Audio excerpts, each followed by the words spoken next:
नमस्कार, स्वागत है आपका न्यूज 80 पर। मैं हूं आपके साथ राहुल राणा। पश्चिम उत्तर प्रदेश एक बार फिर से विधानसभा चुनाव के लिए तैयारी करता हुआ दिखाई दे रहा है। पश्चिम उत्तर प्रदेश में वो गठजोड़ मुस्लिम, दलित और पिछड़ों का जो गठजोड़ है, क्या एक बार फिर बन जाएगा?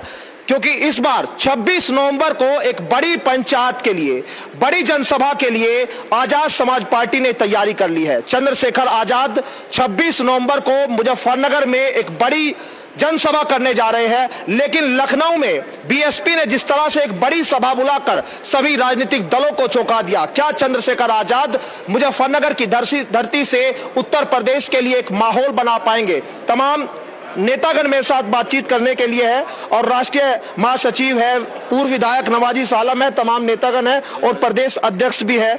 इस पूरे जनसभा को जो है सफल बनाने के लिए आप लोग जो तैयारी कर रहे हैं, मैं आपसे समझना चाहता हूं कि क्या आपको लगता है 26 नवंबर में किस तरह की आपको जो गठजोड़ आप बनाने की कोशिश कर रहे हैं, कैसा आपको दिखाई नजर आ रहा? देखिए, एक रैली के साथ साथ राष्ट्रीय अध्यक्ष जी के आदेश पे, निर्देश पे, ये पश्चिम का किसान मजदूर का एक, उनके मुद्दों का एक आह्वान भी है। रैली के साथ जिस तरह सरकार ने पिछले 30 वर्षों में 30 रुपए बढ़ाकर गन्ने पे बहुत बड़ा जैसे एहसान कर दिया हो, वैसे तो बात करते हैं किसानों की आय दोगुनी करने की। तो ये जो हमारे पश्चिम में किसान मजदूर बड़ी जातियां और सब समाज में रहती है, किसान जातियां 70% देश का आदमी किसान है, तो उनके मुद्दों को लेकर भी आन है। और दलित, पिछड़ों और मुसलमानों का बड़ा गठजोड़ है जो रैली के रूप में आपको दिखाई देगा। और जो आजाद समाज पार्टी के राष्ट्रीय अध्यक्ष जी ने हमारे पार्टी कार्यकर्ताओं ने पिछले समय में सड़क से और सदन तक जो लड़ाई लड़ी है, चाहे मुस्लिम समाज के मुद्दे हो, चाहे पिछड़ों के हो, चाहे दलितों के हो, क्योंकि दलितों पे भी वैसे तो भारतीय जनता पार्टी कहती है अमृतकाल है, लेकिन कहीं पेशाब पिलाए जा रहे, कहीं एनसीआरबी का डाटा देखो आप, एनसीआरबी के डाटे में उत्तर प्रदेश जो राम राज्य जिसे योगी कहते हैं, उसमें सबसे ज्यादा अपराध दलितों पर हुए। कहीं हत्याएं हो रही है, रेप हो रहे हैं, कहीं बहिष्कार हो रहा है। तो अपने मुद्दों को लेकर भी और सरकार की नाकामियों को लेकर ये एक आंदोलन भी है, एक रैली भी है, एक सभा भी है। और आप देख लेना, सारे पश्चिम के एक नहीं, उत्तर प्रदेश के रिकॉर्ड टूटेंगे और सबसे ज्यादा बड़ी रैली ये होने जा रही है।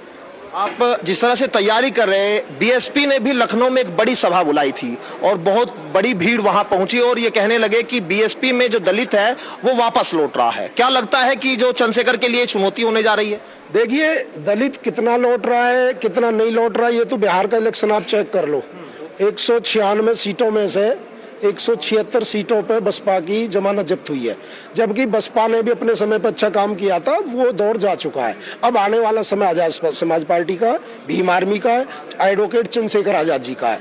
ये बहुजन समाज का भविष्य है और वर्तमान दोनों है। और बाबा साहब और काशीराम साहब का जो अधूरा मिशन है, जो धार कुंद हो गई थी, वो उसे ऊंचाइयों पर चंद्रशेखर भाई लेके गए हैं। और मैं पुनः कहना चाहता हूं, क्योंकि ज्यादातर पत्रकार बंधु बसपा की बात करते हैं, देखो बसपा से हमारी कोई लड़ाई है ही नहीं। बसपा ना केंद्र में, ना स्टेट में, ना किसी अन्य स्टेट में। हमारी लड़ाई लोकतंत्र के खिलाफ जो पार्टी है, भाईचारे के खिलाफ जो पार्टी है, हिंदू मुस्लिम के खिलाफ जो पार्टी है बीजेपी, जिसे संविधान को बदलना जो चाहती है, उसके खिलाफ लड़ाई है और उसे ही हम सत्ता से हटाना चाहते हैं। तो बसपा तो कहीं फाइट में है ही नहीं।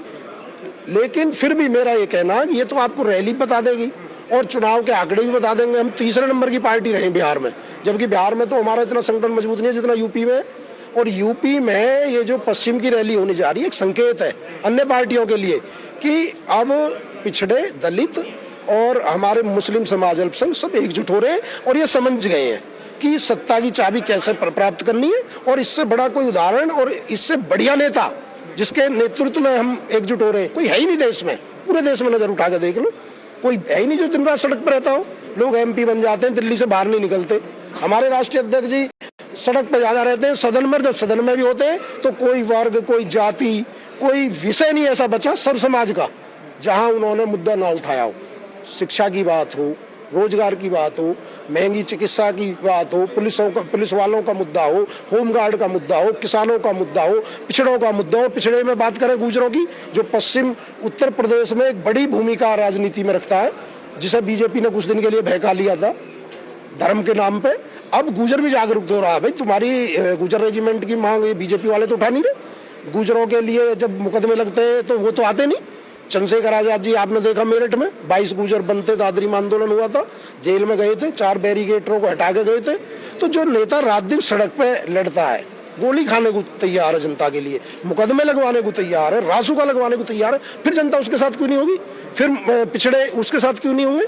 एनआरसी के मामले पे पूरे देश में एक नेता बता दो राणा जी जो जेल गया हो हिंदू में से, कोई चंद्रशेखर भाई को छोड़ के।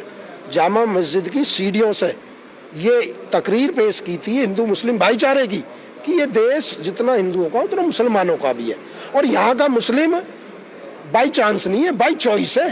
ये इस मिट्टी से प्यार करते हैं, इस मिट्टी के लिए इन्होंने शहादत दी है और इस मिट्टी के लिए कुर्बानी दी है। और जिन लोगों के मुखालफा 1857 की क्रांति देख ले, ये देश हजरत महल का है जिन्होंने लखनऊ से आंदोलन किया आज़ादी की लड़ाई में, टीपू सुल्तान का है, अशफाकुल्ला खां का है, अमीर अब्दुल हमीद का है, मिसाइल मैन अब्दुल कलाम आजाद का है। ये आरएसएस के कुछ लोग जिन्होंने भारत की आज़ादी में किसी आंदोलन में प्रमुखता से भाग नहीं लिया, उनका ही नहीं है, केवल ही सब लोगों का। मैं 26 नवंबर में जो आप बड़ी सभा जो करने जा रहे हैं, क्या लग रहा है कि जो खतौली में भी चुनाव लड़ा था चंद्रशेखर आजाद जी, जब राष्ट्रीय लोकदल भी गठबंधन में था, एक बड़ा जो है वहां पर मैंडेट मिला था, लेकिन क्या लग रहा है कि जो मुस्लिम दलित और जो ये अति पिछड़ों का जो गठजोड़ है वो क्या यहाँ से संकेत देने जा रहा है? देखिए, संकेत तो जैसा आपने कहा, खतौली में जो उपचुनाव हुआ था वहीं से चला गया, और अब लोगों को जोशीला बनाने के लिए और विश्वास हो सके इसके लिए ये एक बड़ी रैली होने जा रही है। और ये रैली साबित करेगी कि पश्चिमी उत्तर प्रदेश में जो मुस्लिम समाज के भाई हैं, दलित समाज के भाई हैं, पिछड़े वर्ग के समाज के भाई हैं, जो किसान भाई हैं, जो जिनकी तमाम समस्याएं हैं, जो इस सरकार के द्वारा लोग परेशान किए जा रहे हैं, उस सारे लोगों का विश्वास अब केवल आज़ाद समाज पार्टी और आज़ाद समाज पार्टी के लोकप्रिय नेता एडवोकेट भाई चंद्रशेखर आज़ाद जी के साथ है। ये रैली लाखों की संख्या में होने जा रही है। इस रैली में आपको हर प्रकार के लोग नज़र आएंगे, बुद्धिजीवी लोग नज़र आएंगे और पढ़े लिखे लोग नज़र आएंगे, बड़े बड़े किसान नज़र आएंगे। ये रैली साबित करेगी कि पश्चिमी उत्तर प्रदेश में अब दूसरी कोई पार्टी नहीं है, एक ही पार्टी है, वह पार्टी है आज़ाद समाज पार्टी। अभी बिहार में चुनाव हुआ, एसआईआर का मुद्दा विपक्ष ने खूब उठाया, और आप देखिए कि एनडीए को वहां बहुत जबरदस्त तरीके से, जो आप लोग सोच भी नहीं रहे थे, वो जीत मिली। लेकिन ये कहा गया कि लाखों करोड़ों वोट की चोरी हुई। अब उत्तर प्रदेश में एसआईआर हो रहा है, आपको कैसे लगता है कैसे निपटा जाएगा? देखिए, पूरे देश की जनता चुनाव आयोग के जो निर्णय हो रहे हैं उन पर भरोसा नहीं कर रही है। तो मैं तो आपके माध्यम से यही कहना चाहता हूँ कि चुनाव आयोग को जो संवैधानिक प्रक्रिया है जिसमें प्रत्येक नागरिक को अपने वोट पर भरोसा हो, वो प्रक्रिया अपनानी चाहिए, और वो प्रक्रिया केवल बैलेट पेपर से ही संभव हो सकती है। तो चुनाव आयोग के जो अधिकारी हैं उनको भारतीय जनता पार्टी के दबाव में और प्रेशर में काम नहीं करना चाहिए। उन्हें ईमानदारी से जनता के हितों को ध्यान में रखकर एक अच्छी सरकार और निष्पक्ष सरकार चुन सकें, जिस पर जनता का भरोसा हो, वो प्रक्रिया अपनानी चाहिए। अब पूर्व विधायक है नवाजी सालम साहब भी है, बातचीत करेंगे। विधायक जी, क्या 26 नवंबर की जो तैयारी, जिस तरह से लाखों के लोग आप बता रहे हैं, क्या ये पश्चिम उत्तर प्रदेश, क्योंकि इसको कहा जाता है राष्ट्रीय लोकदल की बड़ी यहाँ पर पकड़, कैसे देख रहे हैं, कैसे इस चुनौती को पार करेंगे? देखिए, आज मैंने जो मीटिंग बुलाई थी, ये पश्चिम उत्तर प्रदेश में ही हम बैठे हैं जहाँ हम और आप रहते हैं, और आज जनपद मुजफ्फरनगर और शामली के तमाम जिम्मेदार लोग आज मैंने इस मीटिंग में बुलाया।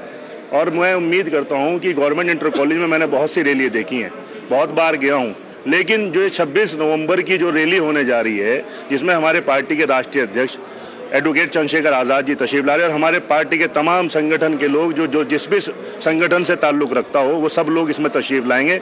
ये एक इतिहास रचने जा रही है मीटिंग, और ये इतिहास ये वो रचेगी कि इसमें कोई एक समाज नहीं आएगा, इसमें 36 समाज का संगम आपको देखने को मिलेगा, और 36 समाज के लोग यहाँ पर आएंगे। और चंद्रशेखर जी सहारनपुर से ताल्लुक़ रखते हैं। अभी आपने एक बात कही कि पश्चिम में एक गठजोड़ था, तो ये गठजोड़ बनाने के लिए, उसमें तमाम समाज को जोड़ने के लिए, क्योंकि हमारे पार्टी के राष्ट्रीय अध्यक्ष वो भी पश्चिम के रहने वाले हैं और पश्चिम से ही चुनाव जीते हैं।